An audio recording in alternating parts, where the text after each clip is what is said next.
Tila po na may systematic na pag-atake sa kasalukuyang pong proseso ng pagtatakda ng sahod ayon po sa grupong Partidong Manggagawa.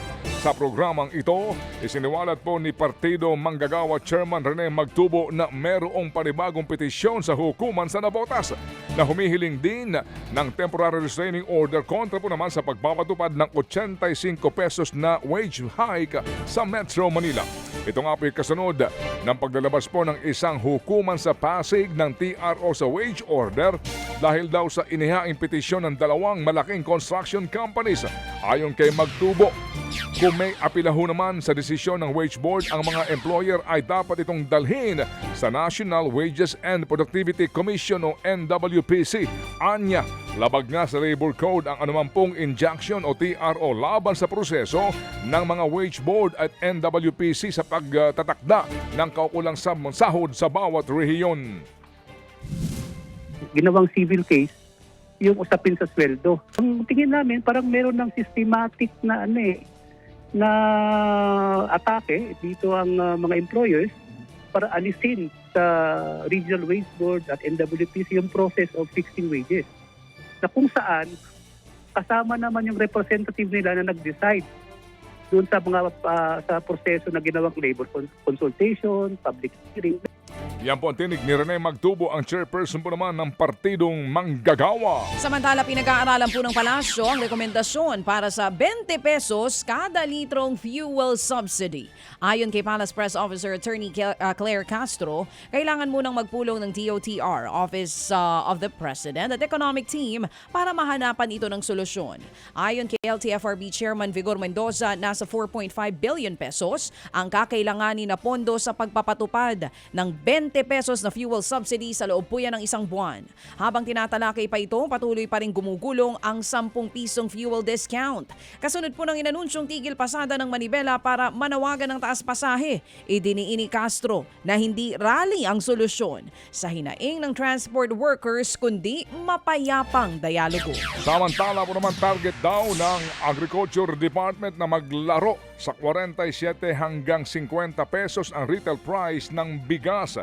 Yang nga po't lalo po daw nakikitang masusuportahan ng paparating na anihan daw ng lokal na supply ng bigas. Ayon kay Agriculture Secretary Francisco Chu Laurelda Jr., inaasahan pong manatiling stable daw ang supply ng lokal na bigas hanggang katapusan ng taon. Mas kakayanin po na rin daw ngayon ng NFA na mamili ng palay sa mga magbubukid dahil sa mga bagong tayo at mga inayos daw po na warehouse na mayroong kapasidad para ho sa karagdagang 500,000 kilong palay. Sinimula na po ng House Committee on Ways and Means ang panukalang pagtataas sa income tax exemption ceiling sa 350 piso.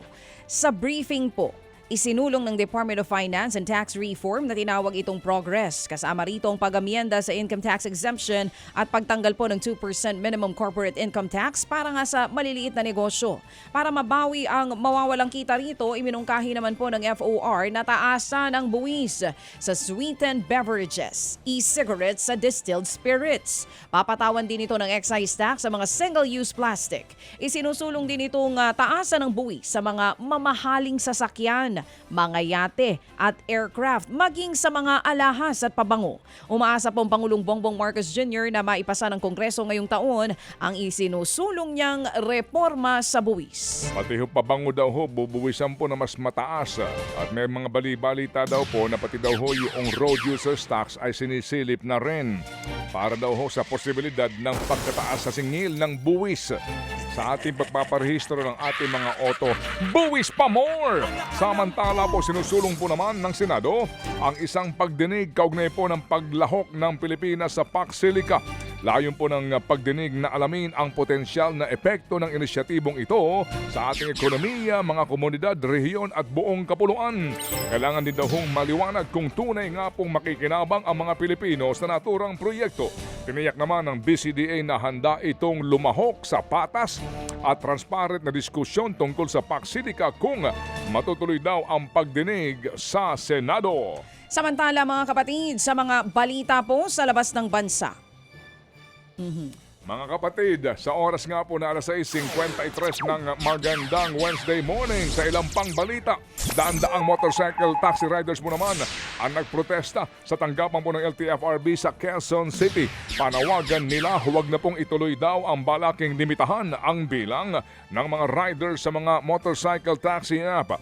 At ayon sa LTFRB, nais nilang limitahan ang dami ng mga motor taxi para nga sa mas maging sistematiko ang ating pampublikong transportasyon.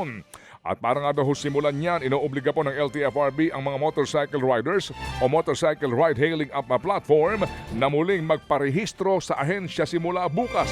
Pero gate ng grupong Nexus Riders Alliance, kung ito ipatutupad, marami daw pong mawawalan ng hanap buhay. Wala pang tugon ang ahensya sa mga inihihirit ng mga motor taxi riders. Sa ngayon po kasi meron pong 7